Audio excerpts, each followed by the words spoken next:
Hey everyone, welcome back to Living Survival. Today we're going to stay along the lines of the canoe that I reviewed in the previous video, and today we're going to look at some accessories or my gear loadout for a 2 or 3 day river camping trip. So we're going to review a pack today. It's a pack from Granite Gear. It's one of their Portage packs. I've reviewed their gear before, top end stuff.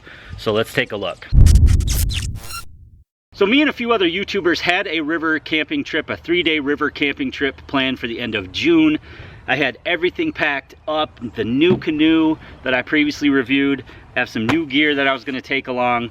I didn't get to go on that trip. I have twin daughters. They both got sick that weekend and I ended up getting sick. But I do plan on taking that trip maybe this month or next month or even into the fall. So I wanted to show you my gear loadout that I had all prepared for that trip, including this pack from Granite Gear. So in addition to some really cool backpacking packs, Granite Gear also makes canoe packs. This is one of their Portage packs. They do come in different sizes. This is the Kayak, I believe that's how you say that. This is an 82 liter pack. You've got 3,600 cubic inches, I believe, in the main section here, with another 1,400 in the collar, giving that the 82 liters. They do make a traditional that's a bit smaller at 57 liters, then they make a larger traditional at 98 liters, and then they make a really large one, the Superior, at 121 liters. And you can see this is quite a big pack. You know, this is a smaller canoe. It does fit pretty well in the rear tank well here. Then you could get a small cooler in, or I would probably put my cooler up top. But I've got this thing loaded. You know, when you have conveyance like a canoe and you're gonna be floating down a river, you can take a lot of extra gear. You can be more comfortable not only with your gear, but then, you know, I can take fresh food in a cooler, for example, and eat a little bit better than I would on an ultralight backpacking trip.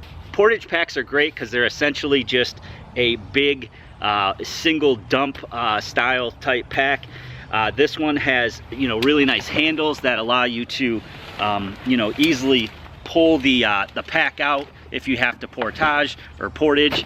And then it has their vapor suspension system on the back, so you can actually wear this on your back, allowing you to take your gear and your canoe around an obstacle, for example, and then put back in the river downstream. It also allows for, if you're going to be shuttled from one point to the next, you know, you can have all your gear in one big pack and make it super simple. And then when you're in the canoe, you can start to spread out a little bit and pull things out and put them in different spots, as I would do with this pack. So you don't just get some random suspension system. You get the same suspension system that they put on some of their packs, the same hip belt.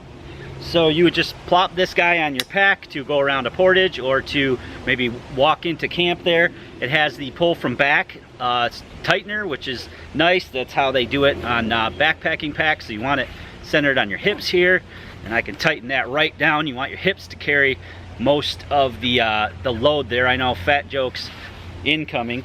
So then you've got the adjustable shoulder straps here as well. You can loosen those up, and then you've got the pulls on them to tighten those down.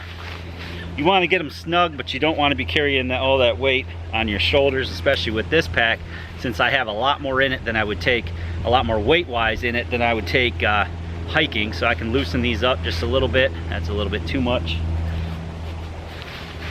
That's good. And then you can adjust your sternum strap here, keep that so your shoulders stay in place. And then you do have load lifters on the back here that you can snug that the back of the pack towards your back there. So it is quite comfortable. I could certainly walk into camp, or, you know, have this on me while I'm dragging a kayak around a portage.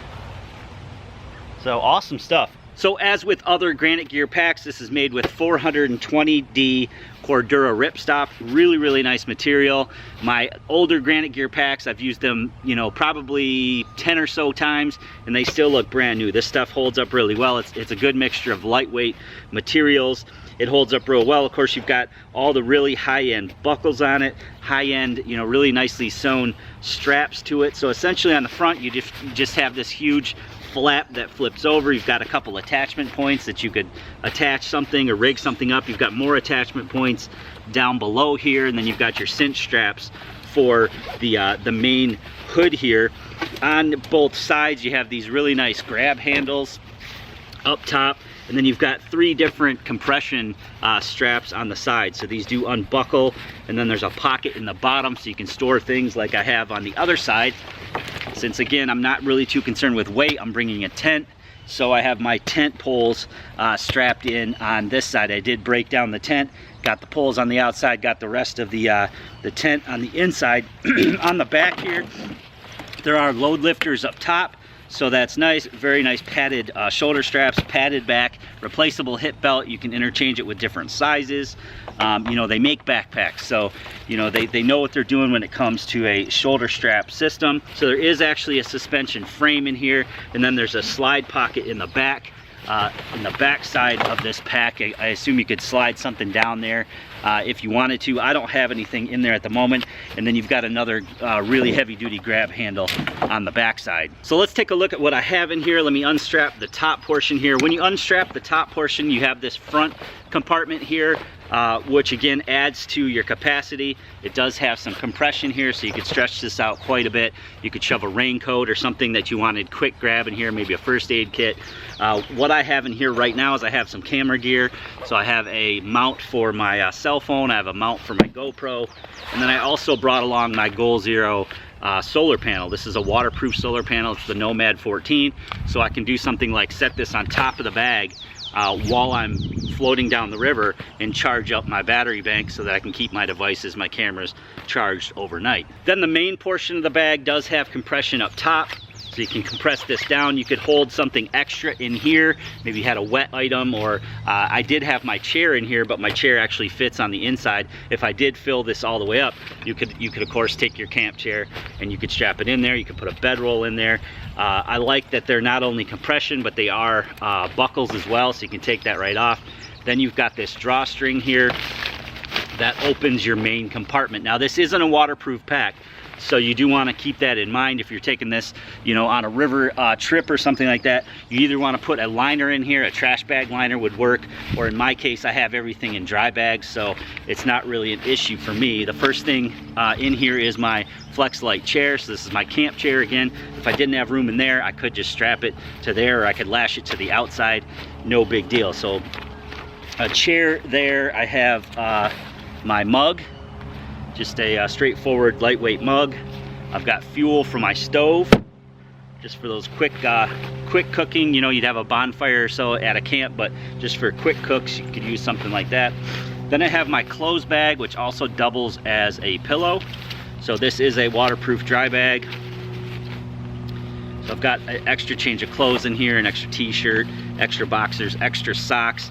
And then here I have a seal line blocker. We're gonna look more at these. These come in different sizes. I have some seal line videos coming up showing you some of this gear, but this is basically just my toiletry kit. So I have floss, some soap, some wipes, toothbrush, some Gold Bond, just things like that that I can use to freshen up around camp. So I keep that right on top of my clothes bag here. Generally I'll keep that, you know, clipped onto my tent or something like that, so I can use it every morning or every night. And again, it's in a waterproof dry bag. Then next I have another Seal Line dry bag. This is one of their Purge Air ones, which is really nice because when you go to you don't have to worry about the air coming out. When you go to roll it up, you can just press down and it releases the air. Again, we're going to take a look at some of the Seal Line stuff in the future. Really cool stuff, but this is basically just my you know, possibilities pouch. I have a survival kit in here, a VanQuest survival kit, which has lots of different stuff in it, a multi-tool, an extra flashlight, a bunch of fire starting stuff, a space blanket, so just sort of a little mini survival kit there. Then I have a power bank, and I have a cord to charge my devices. I have a first aid kit. Now this would go up in front. I have a little pouch that straps onto the thwart in the front of the kayak, so that's where this med kit would go. Again, when you get on the water, you can spread out, you can put your gear in different places there. I just have a Mora knife. I have some bug spray, some sunscreen. Again, those things would go up front.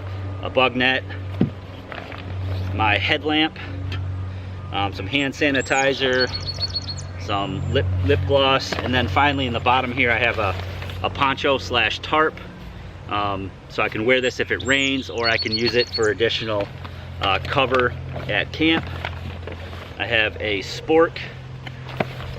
I have some eye drops. That should actually go in that blocker pack. I have one of these pack towels. So one of these towels that dries super quick. And then finally in the bottom here I have a water filter. So since we're going to be on the river, filtering water is not a problem. I do believe at the camps they have pumps as well. So I could get water that way. Then I have my cook system. This is a new system from MSR that I'm checking out. Comes with a pot, a pan, and then I have an MSR plate. Again, not something that I would take on a lightweight backpacking trip, but since I have the canoe, I can pack it in there. And then finally on the bottom here I have my shelter. So in addition to my poles that are strapped on the outside of the pack, I have, again, this is one of those Seal Line dry bags here. So in here I have a Big Agnes sleeping pad. I have stakes. I have the fly. I have the tent body, and then I have my sleeping bag stuffed way down in here. Those three things are not in the stuff sacks. I just stuffed them in here. Again, what's nice about these bags is I can put this stuff in here, and you don't have to worry about getting the air out. You simply just fold these flaps over, give it a couple rolls, and then you can actually just press down, and the air purges out of the pack that way. So this is what I'm taking, or this is what I would take for a 3-night canoe trip. Again, the Granite Gear pack makes it perfect for putting everything on the inside there and having a great way to transport your gear to camp. Hope you guys enjoyed that video today. Please give it a big thumbs up for me. Let me know what you think in the comment section below. Please share this video to any friends or family on your social media. If you haven't already done so, take a moment, click that red subscribe button and that notification bell to be notified of new videos.